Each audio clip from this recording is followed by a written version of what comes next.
Hands on courses के certificate की requirements के हवाले से बात कर लेते हैं। आई एम श्योर आपको ये चीज़ें पता होंगी, लेकिन इनको जल्दी से नरेट कर लेते हैं। आपको पता है कि आर्टिकल्स शुरू करने से पहले आपके पास एमएस ऑफिस का सर्टिफिकेट होना चाहिए। ये जो एमएस ऑफिस का जो सर्टिफिकेट है ये आपको आपका इंस्टीट्यूट इशू करेगा जिस इंस्टीट्यूट से आप एमएस ऑफिस कर रहे हैं। आईकैप में आपने कोई एग्जाम नहीं देना है इसका। जिस इंस्टीट्यूट में आप एनरोल हो जाते हैं एमएस ऑफिस के लिए, जैसे कि आप हमारे साथ एनरोल हो गए, तो इसमें ये होगा कि हम आपकी एक लिस्ट फॉरवर्ड करेंगे आईकैप को कि ये बच्चा हमारे पास एमएस ऑफिस में एनरोल हो गया है। एमएस ऑफिस में एनरोलमेंट करने के बाद आपने अपनी जो कोर्स है इसको पढ़ना शुरू करना है। इस कोर्स के अंदर आपकी कुछ रिक्वायरमेंट्स हैं।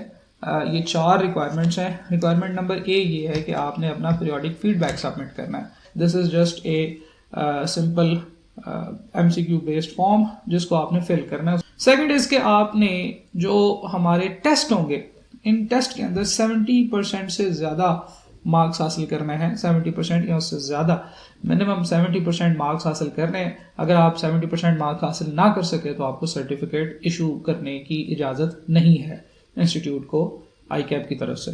ठीक। तीसरी चीज़ ये है कि आपने जिस मोड में भी आप पढ़ रहे हैं उस मोड की रिक्वायरमेंट को फुलफिल करना है, यानी कि पार्टिसिपेशन की रिक्वायरमेंट को। इस वक्त आप जिस मोड में ये पढ़ रहे हैं इसे हम सेल्फ पेस्ड लर्निंग मोड कहते हैं, जो कि आईकैप ने स्पेसिफिकली अलाउ किया हुआ है। ये जो टेक्स्ट इस वक्त आपको नजर आ रहा है ये टेक्स्ट एज इट इज आईकैप के डॉक्यूमेंट से उठाया गया है। इसमें ये लिखा हुआ है कि आप सेल्फ पेस्ड लर्निंग मॉडल में पढ़ सकते हैं। सेल्फ पेस्ड लर्निंग मॉडल का मतलब ये है कि रिकॉर्डेड वीडियो लेक्चर्स आपको प्रोवाइड कर दी जाएंगी। आपका एक पोर्टल होगा, उस पोर्टल में आप जैसे ही वीडियोस देखा करेंगे या जो जो एक्टिविटीज परफॉर्म करेंगे वो सारी ट्रैक होती रहेंगी और हमारे पोर्टल पे ये सारा काम होता है। आपकी सारी एक्टिविटीज ट्रैक होती हैं। Even you your self can see कि आपने कितने कोर्स को कंप्लीट कर लिया, कितने लेक्चर्स पढ़ लिए, कितने आवर्स स्पेंड कर लिए, कितनी एक्टिविटीज आपने परफॉर्म की। तो हम भी देख सकते हैं और हम वहां से ये आइडेंटिफाई करेंगे कि क्या आपने अपनी कोर्स की 90% एक्टिविटीज को फुलफिल कर लिया है। अगर आपने अपने कोर्सेज की 90% एक्टिविटीज को फुलफिल कर लिया है तो then you are eligible for a certificate. तो ये 2 चीजें हैं। नंबर 1, आपके जो टेस्ट होंगे आपने उसमें 70% ग्रेड हासिल करने हैं। नंबर 2, आपने 90% of the activities of your course complete करनी और इसके बाद आपने कोर्स को पास करना। खैर वो ऑप्शन सी के अंदर ही कवर हो जाता है। तो ये 3-4 चीजें जो आपने पूरी करनी है। हम एज एन इंस्टीट्यूट इस चीज को बड़ा वैल्यू करते हैं कि स्टूडेंट्स अपनी रिक्वायरमेंट्स को फुलफिल करें और स्टूडेंट्स सिर्फ ये नहीं है कि आएं और पैसे दें और बाद में सर्टिफिकेट लेकर चले जाएं। इस चीज को बहुत क्लोजली मॉनिटर किया जाएगा। रिक्वायरमेंट को इजी आप लोगों के लिए नहीं करेंगे जब तक आप लोग सीखेंगे नहीं, आपको सर्टिफिकेट नहीं मिलेगा। ये आज मैं आपको कोर्स शुरू होने से पहले बता रहा हूँ। आपने अपनी तमाम रिक्वायरमेंट्स पूरी करनी है, आपने अपने तमाम चीज़ों में पार्टिसिपेट करना है, सारी वीडियोस देखनी है, इनको समझना है, फिर ही आपको सर्टिफिकेट मिलेगा। किसी मुखालते में ना रहिएगा। हम लोग बात कर रहे थे कि 70% आपकी जो है ना वो होनी चाहिए समेटिव टेस्ट के अंदर। समेटिव टेस्ट से मुराद ये है कि आपके डिफरेंट तरीकों से टेस्ट किए जाएंगे। आपको 3 तरीकों से टेस्ट किया जाएगा। Number 1 is objective based chapter wise test. हर चैप्टर का एक MCQ बेस्ड टेस्ट होगा।